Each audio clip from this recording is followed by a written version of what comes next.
Dua Raja-Raja pasal 16. Ahaz, Raja Yehuda. Dalam tahun ke-17 zaman Pekah bin Remalia, Ahaz anak Yotam Raja Yehuda menjadi raja. Ahaz berumur 20 tahun pada waktu ia menjadi raja, dan 16 tahun lamanya ia memerintah di Yerusalem. Ia tidak melakukan apa yang benar di mata Tuhan Allahnya, seperti Daud, bapa leluhurnya. Tetapi ia hidup menurut kelakuan raja-raja Israel. Bahkan dia mempersembahkan anaknya sebagai korban dalam api, sesuai dengan perbuatan keji bangsa-bangsa yang telah dihilau Tuhan dari depan orang Israel. Ia mempersembahkan dan membakar korban di bukit-bukit pengorbanan dan di atas tempat-tempat yang tinggi dan di bawah setiap pohon yang rimbun. Pada waktu itu majulah Rezin, Raja Aram, dan Pekah bin Remalia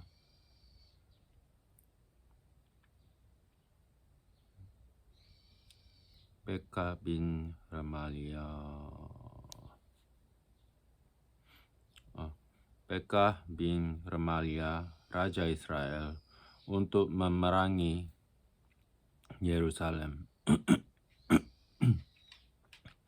Dan mereka mengepung Ahaz, tetapi mereka tidak dapat mengalahkan dia. Pada masa itu Rezin, Raja Aram,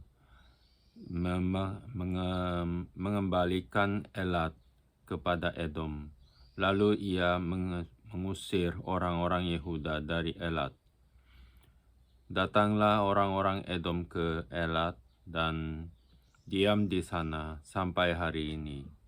Ahaz menyuruh utusan-utusan kepada Tiglat-Pileser, Raja Asyur, mengatakan, "Aku ini hambamu dan anakmu. Majulah dan selamatkanlah aku dari tangan Raja Aram dan dari tangan Raja Israel yang telah bangkit menyerang aku." Ahaz mengambil perak dan emas yang terdapat dalam rumah Tuhan dan dalam perbendaharaan istana raja, dan mengirimnya kepada Raja Asyur sebagai persembahan. Maka Raja Asyur mendengarkan permintaannya dan maju melawan Damsyik, merebutnya dan mengangkut penduduknya tertawan ke Kir, tetapi Rezin dibunuhnya. Sesudah itu pergilah Raja Ahaz menemui Tiglat-Pileser, Raja Asyur, ke Damsyik. Setelah Raja Ahaz melihat mezbah yang ada di Damsyik, kirimnyalah kepada Imam Uriah ukuran dan bagan mezbah itu menurut buatannya yang tepat. Lalu Imam Uriah mendirikan mezbah, tepat seperti keterangan yang dikirimkan Raja Ahaz dari Damsyik. Demikianlah dibuat Imam Uriah menjelang datangnya Raja Ahaz dari Damsyik. Setelah Raja pulang dari Damsyik, maka Raja melihat mezbah itu. Lalu mendekatlah Raja kepada mezbah itu, naik ke atasnya, membakar korban bakarnya dan korban sajiannya, mencurahkan korban curahannya di atas mezbah itu, dan menyiramkan darah korban keselamatannya kepadanya. Tetapi ia menyuruh menggeser mezbah tembaga yang ada di hadapan Tuhan dan dari depan rumah Tuhan, dari antara mezbah baru dengan rumah itu, dan menaruhnya di sebelah utara mezbah baru itu. Kemudian Raja Ahaz memerintahkan kepada Imam Uria, bakarlah di atas mezbah besar itu korban bakaran pagi dan korban sajian petang, juga korban bakaran dan korban sajian raja, lagi korban bakaran dan korban sajian, dan korban-korban curahan seluruh rakyat negeri, dan siramkanlah kepadanya segenap darah korban bakaran dan segenap darah korban sembelihan, tetapi mezbah tembaga itu adalah urusanku.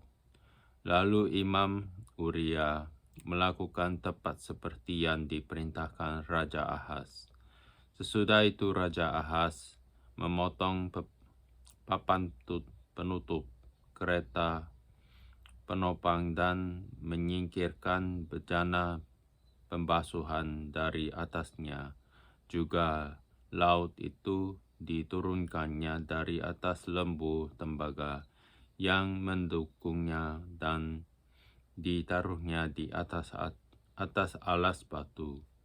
Selanjutnya demi Raja Asyur disingkirkannya dan dari rumah Tuhan serambi tertutup untuk hari Sabat yang telah didirikan pada rumah Tuhan, juga pintu masuk untuk raja yang di sebelah luar.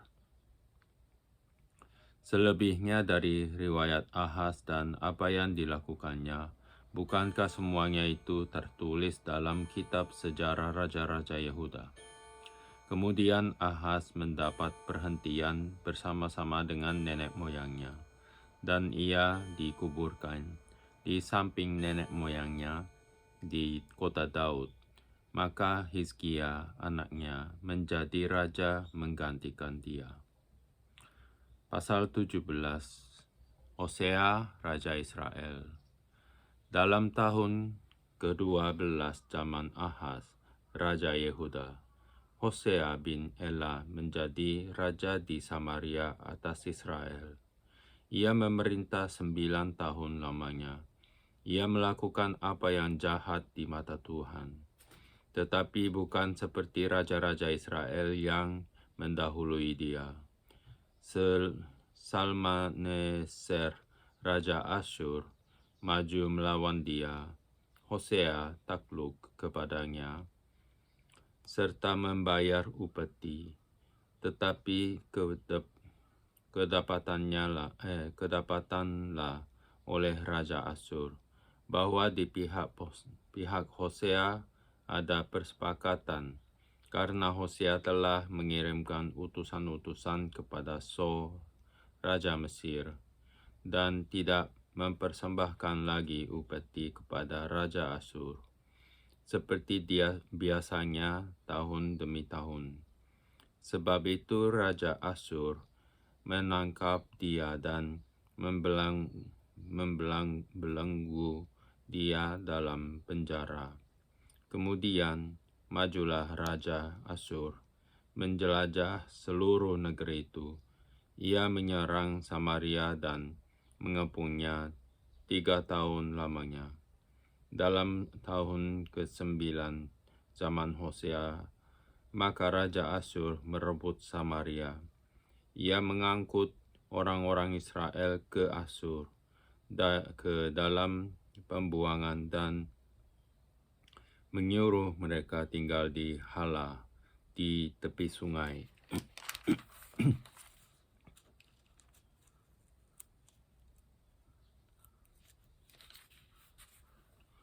Habor, yakni sungai negeri Gosan, dan di kota-kota orang Madai. Keruntuhan kerajaan Israel. Hal itu terjadi karena orang Israel telah berdosa kepada Tuhan Allah mereka, yang telah menuntun mereka dari tanah Mesir, dari kekuasaan Firaun, Raja Mesir, dan karena mereka telah menyembah Allah lain, dan telah hidup menurut adat istiadat bangsa-bangsa yang telah dihalau Tuhan dari depan orang Israel, dan menurut ketetapan yang telah dibuat raja-raja Israel. Dan orang Israel telah menjalankan hal-hal yang tidak patut terhadap Tuhan Allah mereka. Mereka mendirikan bukit-bukit pengorbanan di manapun mereka diam, baik dekat menara penjagaan maupun di kota yang berkubu. Mereka mendirikan tugu-tugu berhala dan tiang-tiang berhala di atas setiap bukit yang tinggi dan di bawah setiap pohon yang rimbun. Di sana, di atas segala bukit itu, mereka membakar korban seperti bangsa-bangsa yang telah diangkut Tuhan tertawan dari depan mereka. Mereka melakukan hal-hal yang jahat sehingga mereka menimbulkan sakit hati Tuhan. Mereka beribadah kepada berhala-berhala, walaupun Tuhan berfirman kepada mereka, "Janganlah kamu berbuat seperti itu." Tuhan telah memperingatkan kepada orang Israel dan kepada orang Yehuda dengan perantaraan semua nabi dan semua tukang tilik. Berbaliklah kamu daripada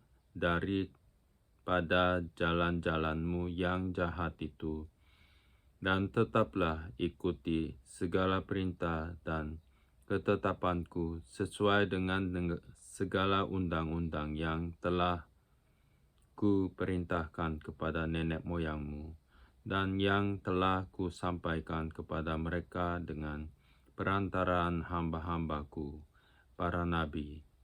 Tetapi mereka tidak mau mendengarkan, melainkan mereka menegarkan tengkuknya seperti nenek moyangnya yang tidak percaya kepada Tuhan Allah mereka. Mereka menolak ketetapannya dan perjanjiannya yang telah diadakan dengan nenek moyang mereka, juga peraturan-peraturannya yang telah diperingatkannya kepada mereka. Mereka mengikuti dewa kesia-siaan, sehingga mereka mengikuti bangsa-bangsa yang di sekeliling mereka. Walaupun Tuhan telah memerintah kepada mereka, janganlah berbuat seperti mereka itu. Mereka telah meninggalkan segala perintah Tuhan, Allah mereka, dan telah membuat 2 anak lembu tuangan.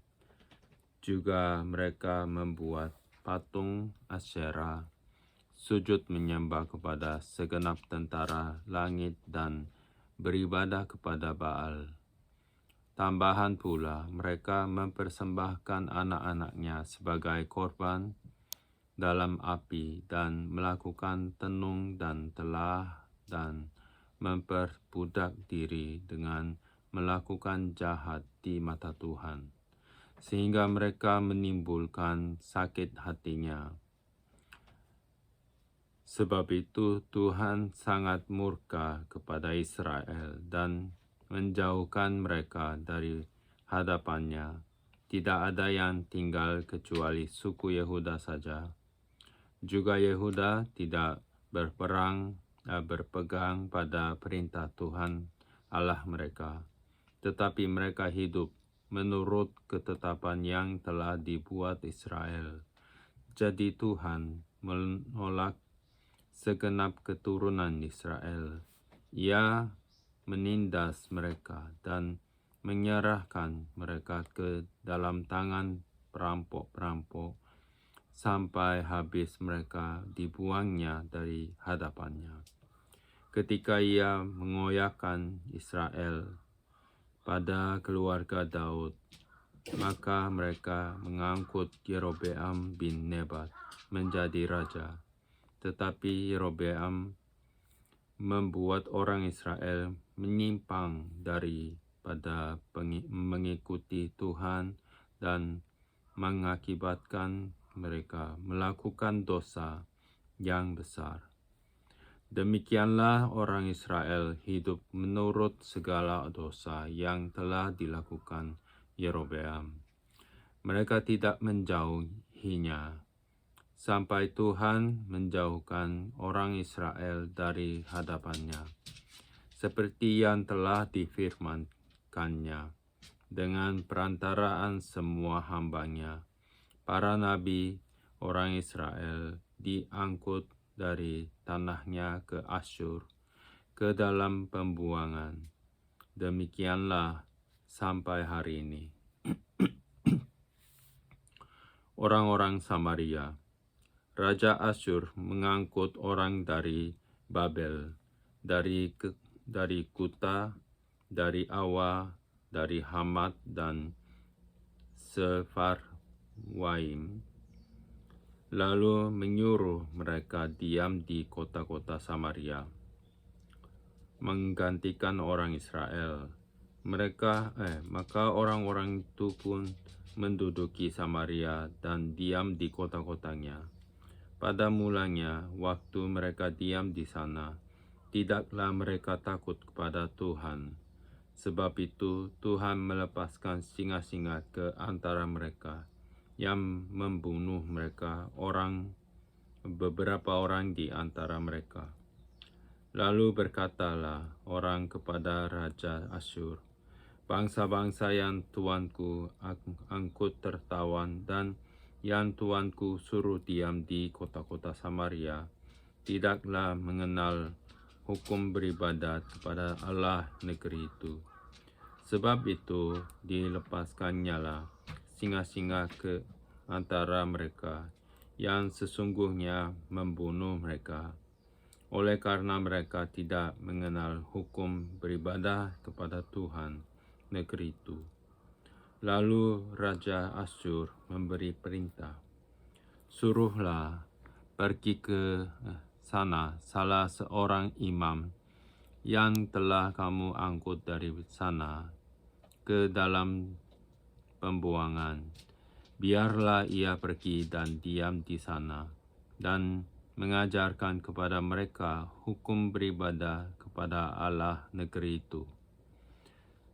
Salah seorang imam yang telah mereka angkut dari Samaria ke dalam pembuangan pergi dan diam di Betel. Ia mengajarkan kepada mereka bagaimana seharusnya berbakti kepada Tuhan. Tetapi setiap bangsa itu telah membuat Allahnya sendiri dan menempatkannya di kuil di atas bukit-bukit pengorbanan yang dibuat oleh orang-orang Samaria. Setiap bangsa bertindak demikian di kota-kota yang mereka diami. Orang-orang Babel membuat patung Sukot Benot. Orang-orang Kuta membuat patung Nergal. Orang-orang Hamat membuat patung Asima.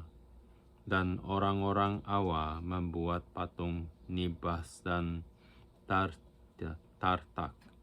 Orang-orang Sefarwaim membakar anak-anak mereka sebagai korban bagi Adramelech dan Anamelech, para Allah di Sefarwaim. Di samping itu mereka berbakti kepada Tuhan dan mengangkat dari kalangan mereka imam untuk bukit-bukit pengorbanan. Maka orang-orang inilah yang melakukan ibadah bagi mereka di kuil di atas bukit-bukit pengorbanan itu. Mereka berbakti kepada Tuhan, tetapi pada itu mereka beribadah kepada Allah mereka sesuai dengan adat bangsa-bangsa yang dari antaranya mereka diangkut tertawan. Sampai hari ini mereka berbuat sesuai dengan adat yang dahulu. Mereka tidak berbakti kepada Tuhan dan tidak berbuat sesuai dengan ketetapan, hukum-hukum, undang-undang, dan perintah yang diperintahkan Tuhan kepada anak-anak Yakub yang telah dinamainya Israel. Tuhan telah mengadakan perjanjian dengan mereka dan memberi perintah kepada mereka. Janganlah berbakti kepada Allah lain. Janganlah sujud menyembah kepadanya. Janganlah beribadah kepadanya dan janganlah mempersembahkan korban kepadanya. Tetapi Tuhan yang menuntun kamu dari tanah Mesir dengan kekuatan yang besar dan dengan tangan yang teracung. Kepadanya lah kamu harus berbakti. Kepadanya lah kamu harus sujud menyembah dan mempersembahkan korban.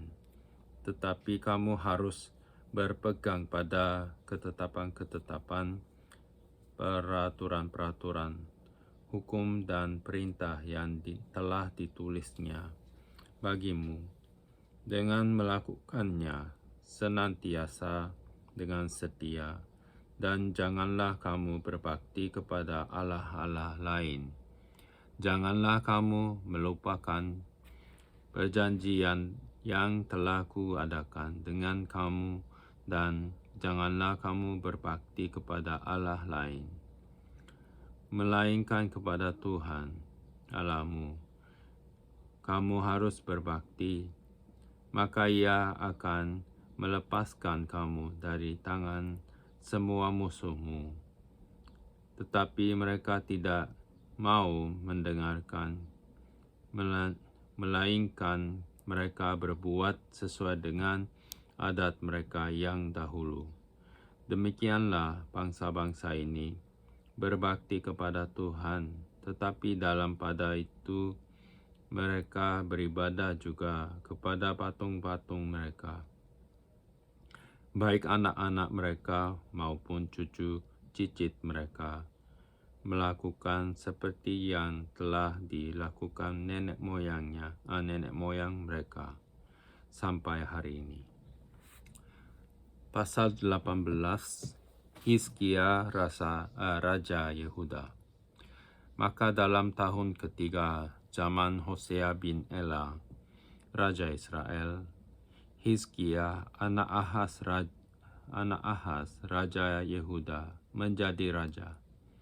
Ia berumur 25 tahun pada waktu dia menjadi raja, dan 29 tahun lamanya ia memerintah di Yerusalem. Nama ibunya ialah Abi, anak Zakharia. Ia melakukan apa yang benar di mata Tuhan, tepat seperti yang dilakukan Daud, bapa leluhurnya. Dialah yang menjauhkan bukit-bukit pengorbanan dan yang meremukkan tugu-tugu berhala, dan yang menebang tiang-tiang berhala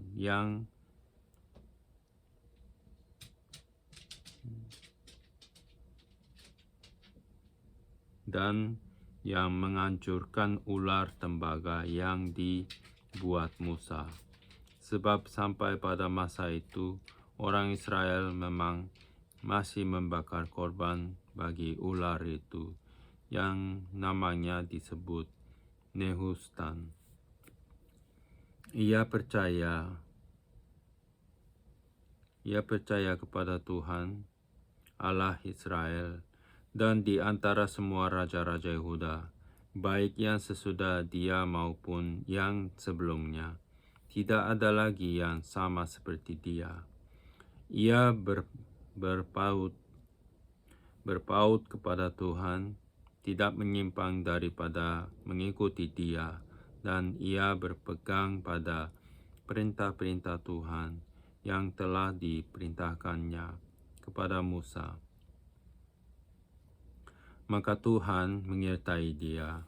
Kemanapun juga ia pergi berperang, ia beruntung. Ia memberontak kepada Raja Asyur dan tidak lagi takluk kepadanya.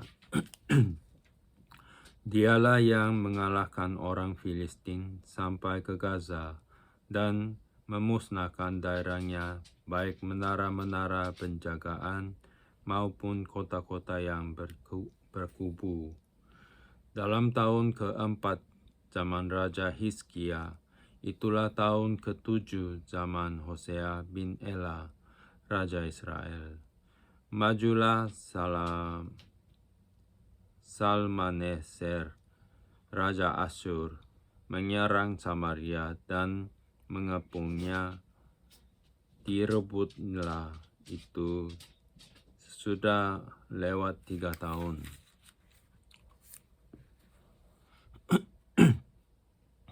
Dalam tahun ke-6 zaman Hizkia, itulah tahun ke-9 zaman Hosea, Raja Israel.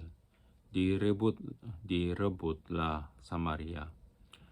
Raja Asyur mengangkut orang Israel ke dalam pembuangan ke Asyur dan menempatkan mereka di Hala pada sungai Habor, yakni sungai negeri Gosan, dan di kota-kota orang Madai.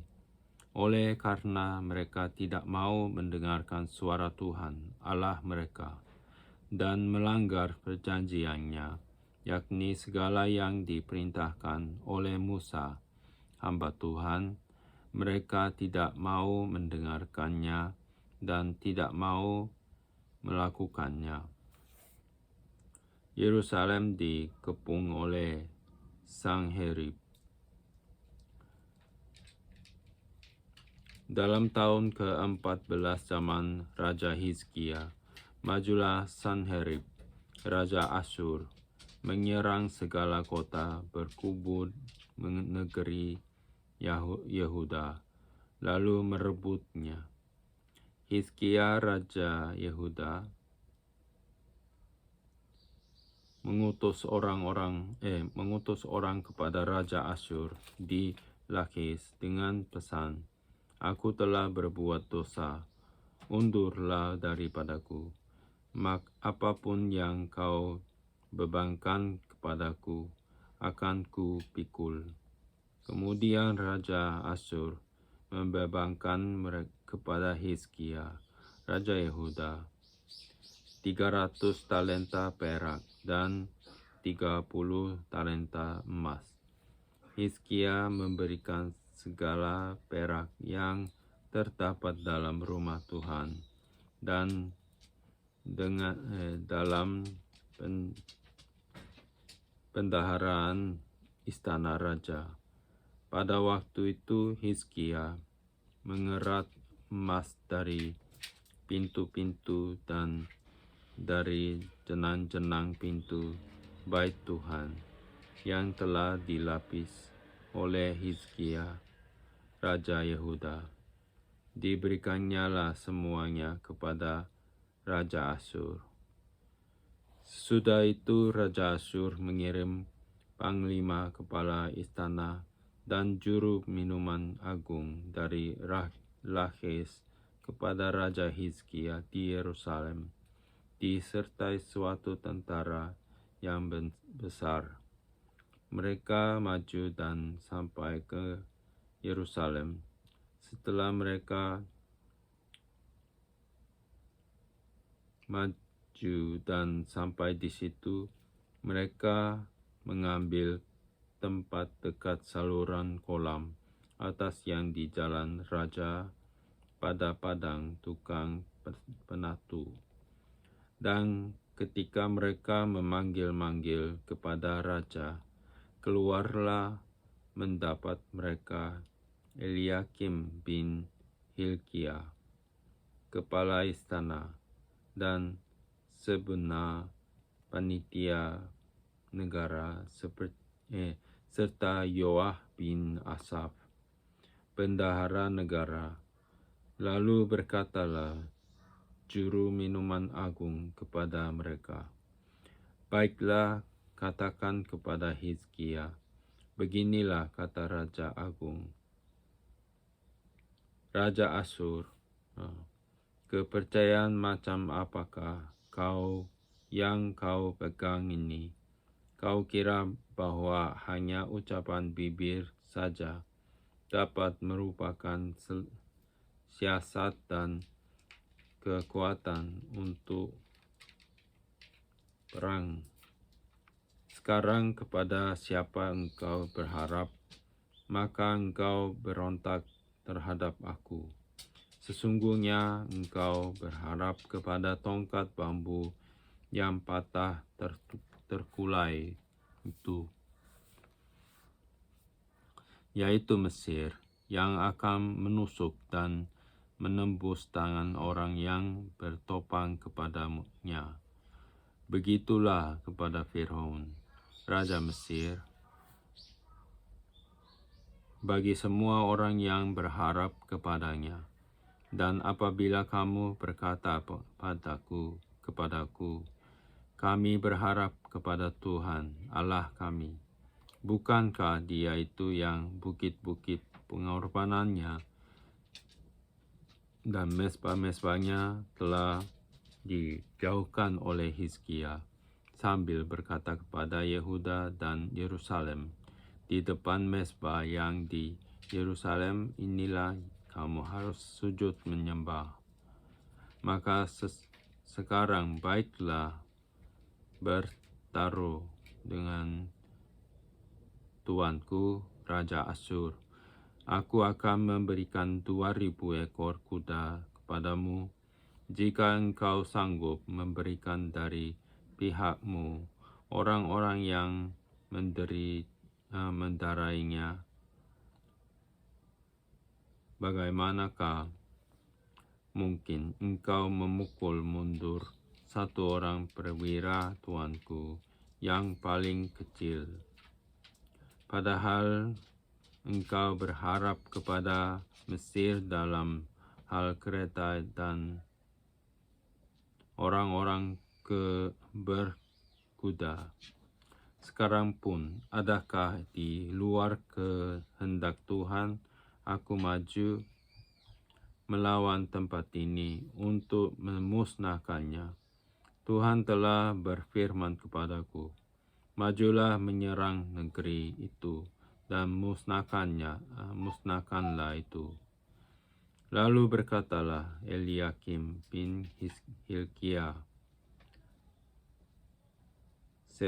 Sebna dan Yoah kepada juru minuman agung, silakan berbicara dalam bahasa Aram kepada hamba-hambamu ini, sebab kami mengerti, tetapi janganlah berbicara dengan kami dalam bahasa Yehuda, sambil didengar oleh rakyat yang ada di atas tembok. Tetapi juru minuman agung berkata kepada mereka, adakah tuanku mengutus aku untuk mengucapkan perkataan-perkataan ini hanya kepada tuanmu yang dan kepadamu saja? Bukankah juga kepada orang-orang yang duduk di atas tembok, yang memakan tahinya dan meminum air kencingnya bersama-sama dengan kamu? Kemudian berdirilah juru minuman agung dan berserulah ia dengan suara nyaring dalam bahasa Yehuda. Ia berkata, dengarlah perkataan Raja Agung, Raja Asyur. Beginilah kata Raja, janganlah Hizkia memperdayakan kamu, sebab ia tidak sanggup melepaskan kamu dari tanganku. Janganlah Hizkia mengajak kamu berharap kepada Tuhan dengan mengatakan, tentulah Tuhan akan melepaskan kita. Dan kota ini tidak akan diserahkan ke dalam tangan Raja Asyur. Janganlah dengarkan Hizkia, sebab beginilah kata Raja Asyur. Adakanlah perjanjian penyerahan dengan aku dan datanglah keluar kepadaku. Maka setiap orang daripadamu akan makan dari pohon anggurnya dan dari pohon aranya, serta minum dari sumurnya, sampai aku datang dan membawa kamu ke suatu negeri seperti negerimu ini, suatu negeri yang bergandum dan berair anggur, suatu negeri yang berroti dan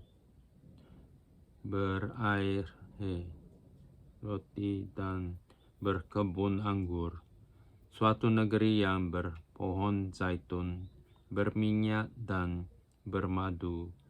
Dengan demikian kamu hidup dan tidak mati. Tetapi janganlah dengarkan Hizkia, sebab ia membujuk kamu dengan mengatakan, Tuhan akan melepaskan kita. Apakah pernah para Allah bangsa-bangsa melepaskan negerinya masing-masing dari tangan Raja Asyur? Di manakah para Allah negeri Hamat dan Arpad? Di manakah para Allah negeri Sefarwaim, Hena, dan Iwa? Apakah mereka telah melepaskan Samaria dari tanganku? Siapakah di antara semua